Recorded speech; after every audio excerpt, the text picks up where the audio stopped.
gudoomiyaha guddiga taakuleenta dadka dhibaataysan ee TV-ga Royal Sheekh Maxamuud Cabdulla Cariif ayaa ugu baaqay dadka Soomaaliyeed meel kasta ay joogaan in ay u soo gargaaraan wiil dhalinyaro oo dhibaato xun loogu geystay wadanka Koonfur Afrika. wiilkan ayaa waxa lagu gubay dukaan ka samaysan container oo uu ku lahaa wadanka Koonfur Afrika isaga iyo waliba wiil kale oo kaas oo ku geeriyooday dhacdadaasi. haddaba Cabdul Abuukar ayaa warbixin arrinkaasi ku saabsan Muqdisho inooga soo diray. gudoomiyaha guddiga taakuleenta dadka dhibaataysan ee TV-ga Royal Sheekh Maxamuud Cabdulla Cariif ayaa waxa uu baaq u diray jaaliyadaha Soomaaliyeed isla markaana ugu baaqay sidii loo caawin lahaa wiil ku dhibaataysan gudaha magaalada Muqdisho ka oo lagu waxyeelay dalka Koonfur Afrika. haddaba waa kan sheekha oo arrimahaasi ka hadlaya. wiilkaas aad arkaysaan oo dhibaatadu ay haysato wiilkaas waxa uu ka mid yahay wiilal Soomaaliyeed oo dalka Koonfur Afrika container in la geliyay lagu gubay raggi ka badbaaday ayuu ka mid yahay hase yeeshee in kasoo ka badbaaday dhibaatooyin fara badan ayaa gaaray oo haddaan waxa weeye wadnihiisa waa isgaraacaya nin shaqaysa kara ma ahan waa wiil markaasi 27 jir ah waxaana la yiraahdaa magaciisa Salaad Maxamed Cali halkaas ayaa uu ka yimiday dhibaatadaas ayaana soo gaartay. hadda waxa uu u baahan yahay dadka muslimiinta ah oo walaalihiisa oo Soomaaliyeed Ilaahay subxaanahu wa ta'ala wuxuu nafaray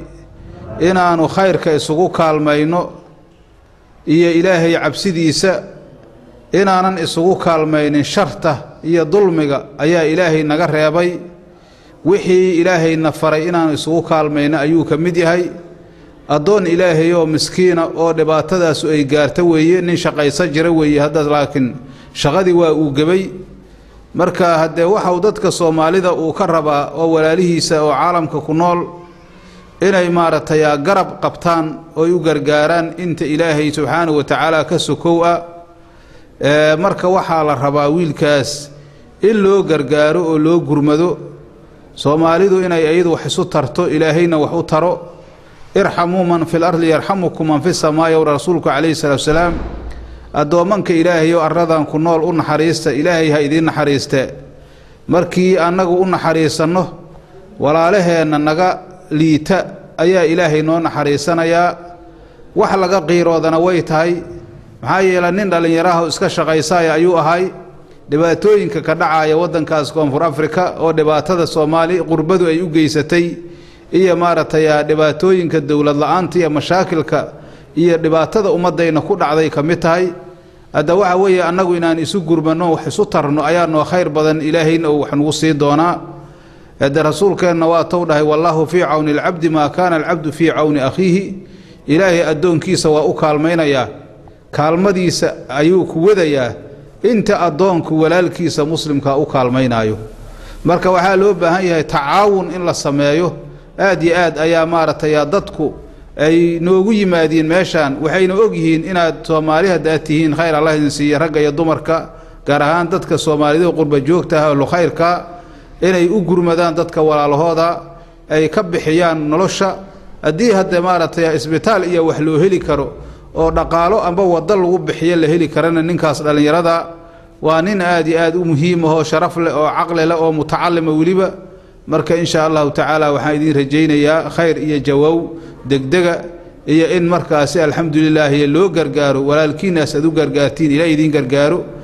sadaqada waxa weeye nabigu ittaqu naar walaw bi shaqi tamratin oo dhahay naar ka dhowrsada timir la kala jeexaba Allah ka dhige oo qofku wax ka soo la baxo Ilaahay agtiisa uga weynaanayaan. marka saa dadka horaba u gargaarteen hadda dadku maalin walba wax cusub baa imaanaya adinkana Ilaahay baa idin siyaadinaya qofkii hore wax u baxshana waxa siiyo kii hadda dhimanna waxa weeye hadda ha bixiyo Ilaahay idinkiisana waxaan rajaynayaa xusn al-qabuul insha Allah ta'ala. sidoo kale Salaad oo ah wiilka ay dhibaatada ka soo gaartay dalka Koonfur Afrika isla markaana lagu gubay container ay ku ganacsanayeen ayaa waxa uu isna baaq u dirayaa jaaliyadaha. bismillaah magacaygu ah Salaad Maxamed Cali dhibaatada ka soo gaartay dalka Koonfur Afrika halkaas waxaan tagay markii koobaad 2010 bishii koobaad isla 2010 bishii koobaad oo 22 dukaan aan meesha ka sameynay oo container hay ba habeen aan dhex seexnay meesha konteenarku wuxuu ahay dukaan iyo jiif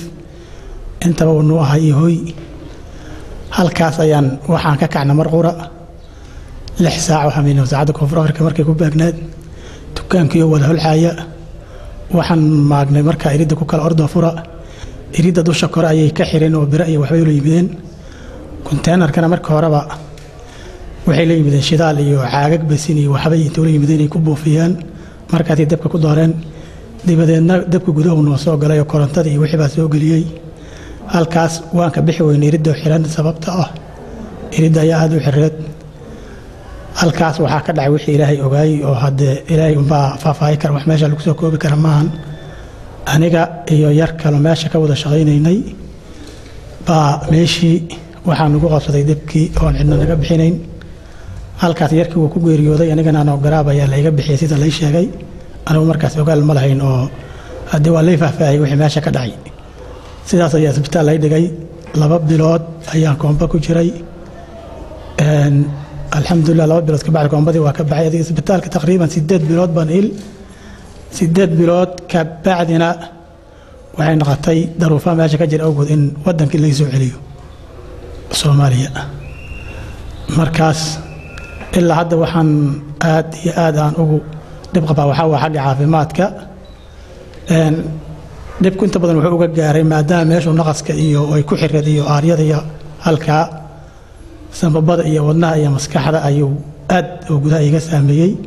hadii jirka intiisa kale uu saameeyay laakiin jirku waa kala difaac badan yahay jirkii kor hadda uu iska roon yahay xogaa nabarada laakiin waxa meesha laga maanta waa sanbabada iyo wadnaha Awil Abukar Maxamed Royal TV Muqdisho